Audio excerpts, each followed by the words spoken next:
ಗ್ರಾಮ, ಇಡೀ ರಾಜ್ಯ, ಇಡೀ ಕರ್ನಾಟಕ, ಇಡೀ ದೇಶಕ್ಕೆ ಗೊತ್ತಾಗಂಗೆ ಆಗಲಿ.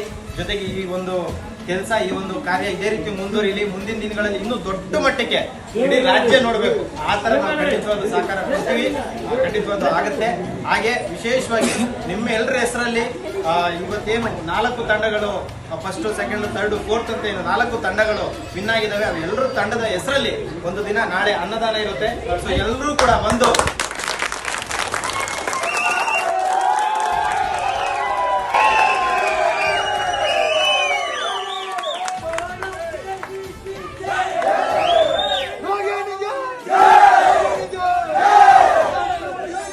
ಈ ವರ್ಷ ನನಗೆ ತುಂಬಾ ಮನಸ್ಸು ಇನ್ನೂ ಖುಷಿಯಾಗಿದೆ.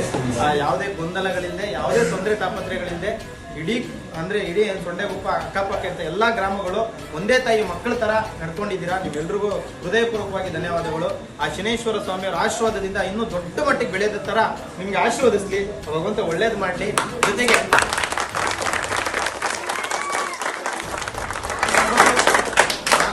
ನಿಜವಾಗ್ಲೂ ಭಗವಂತ ಶನೇಶ್ವರ ಸ್ವಾಮಿಯವರ ಜೊತೆಗಿರ್ತಕ್ಕಂಥ ದೇವ್ರ ಮಕ್ಕಳನ್ನ ಅವರೆಲ್ಲರ ಆಶೀರ್ವಾದ ಸಿಗ್ಲಿ.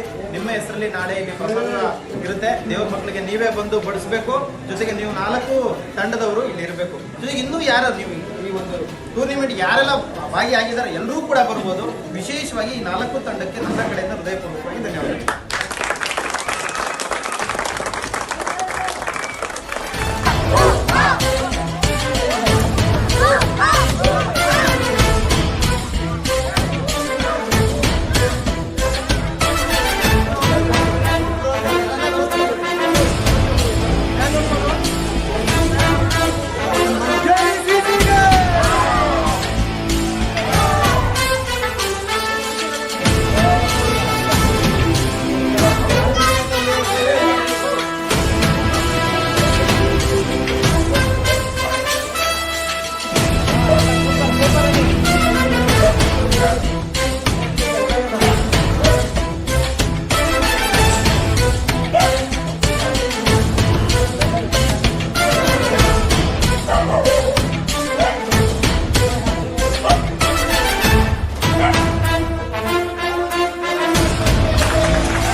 ಈ ಆಶ್ರಮದಲ್ಲಿ ಒಳಗಡೆ ಎಲ್ಲ ಹೋಗಿ ಬಂದ್ರ? ಎಲ್ಲರ ಜಾಗ ಇದೆಯಾ? ಒಂದಡಿ ಜಾಗ ಇದೆಯಾ? ಇಲ್ಲೆಲ್ಲ ಯಾಕೆ ಮಲಗಿದ್ದಾರೆ ಗೊತ್ತಾ? ಜಾಗ ಇಲ್ದಿರೋ ಕಾರಣ ಅನಾಥರು ಯಾರು ಬೀದಿಲಿ ಮಲಗಬಾರ್ದು. ಕಷ್ಟ ಆದ್ರೂ ಪರವಾಗಿಲ್ಲ, ಕೊನೆ ಪಕ್ಷ ಬೀದಿಲಿ ನರಳೋದಕ್ಕಿಂತ ಕಷ್ಟವಾಗಿರಲ್ಲ ಈ ಜಾಗದಲ್ಲಿ.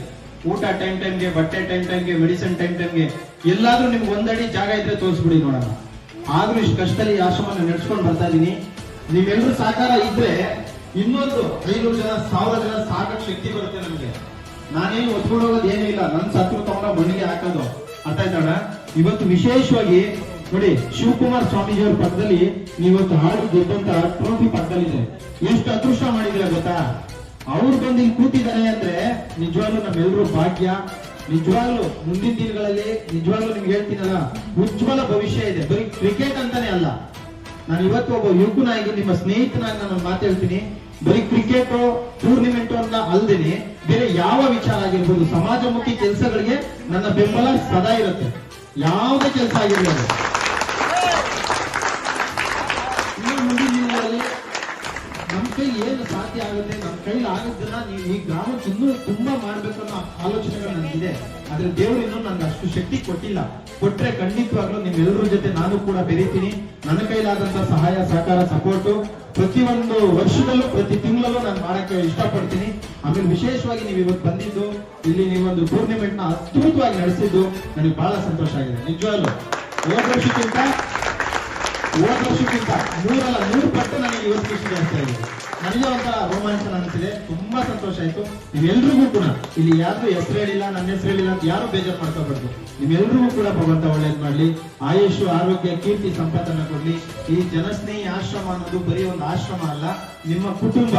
ಇಲ್ಲಿ ಕಷ್ಟ ಬಂದ್ರು ನೀವೇ ನೋಡ್ಬೇಕು, ಸುಖ ಬಂದ್ರು ನೀವೇ ನೋಡ್ಬೇಕು, ಒಳ್ಳೇದಾದ್ರೂ ನೀವೇ ನೋಡ್ಬೇಕು, ಕೆಟ್ಟದಾದ್ರೂ ನೀವೇ ನೋಡ್ಬೇಕು.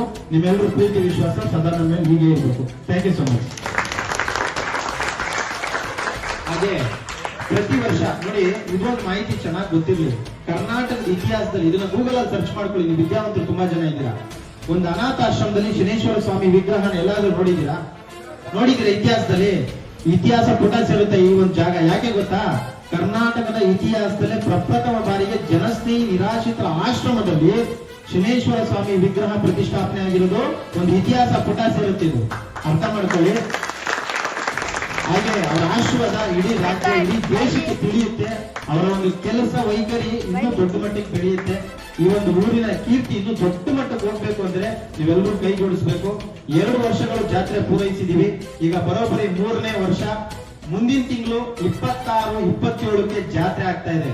ನೋಡಿ, ಜಾತ್ರೆ ಅಂದ್ರೆ ಯಾವ ತರ ಆಗುತ್ತೆ ಅಂತ ನಿಮ್ಗೆ ಎಲ್ರಿಗೂ ಗೊತ್ತಿದೆ. ಊರು ಅಂದ್ಮೇಲೆ ಒಂದಷ್ಟು ಜನ ಕಲೆಕ್ಷನ್ ಮಾಡಿ, ಎಲ್ರು ಸಹಕಾರ ತಗೊಂಡು, ಎಲ್ರು ಪ್ರೀತಿ ತಗೊಂಡು, ನೀವು ಕೊಟ್ಟಿದ್ದನ್ನ ತಗೊಂಡು ಎಲ್ರು ಜಾತ್ರೆ ಮಾಡ್ತೀವಲ್ವಾ. ಆದ್ರೆ 2 ವರ್ಷ ಕೂಡ ನಾನು ಒಂದೇ ಕೈ ಸಾಕಷ್ಟು ಜನರ ಸಪೋರ್ಟ್, ಪ್ರೀತಿ, ಆಶೀರ್ವಾದ, ಗ್ರಾಮಸ್ಥರ ಆಶೀರ್ವಾದದಿಂದ ನಡೀತು.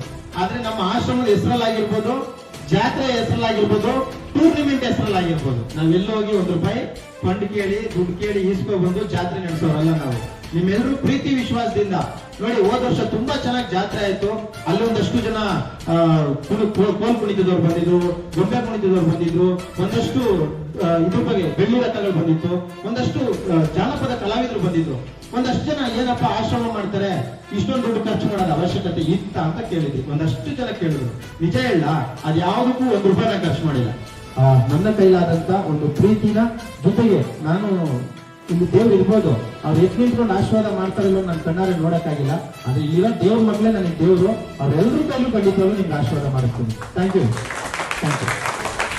ಯಾರು ಯಾವ ರೀತಿ ಬೇಕಾದ್ರೂ ಬೆಳಿಬೋದು. ಒಂದೊಂದು ಕ್ಷೇತ್ರನ ಆಯ್ಕೆ ಮಾಡ್ಕೊಂಡು ಅವ್ರವ್ರ ಆ ಕೆಲಸನ ಮಾಡ್ಕೊಂಡು ಹೋಗ್ಬೇಕಷ್ಟೇ.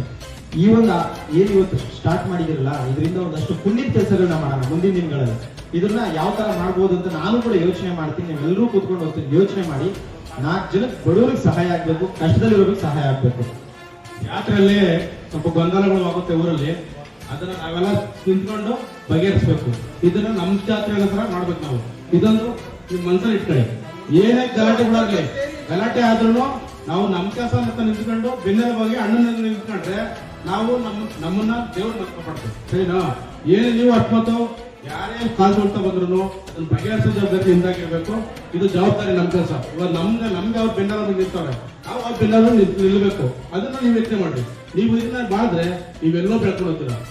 ಆಶೀರ್ವಾದ, ತಾಯಿ ಆಶೀರ್ವಾದ ಇರ್ತದೆ, ದೇವಿ ಆಶೀರ್ವಾದ ಇರ್ತದೆ. ಸರಿನಾ?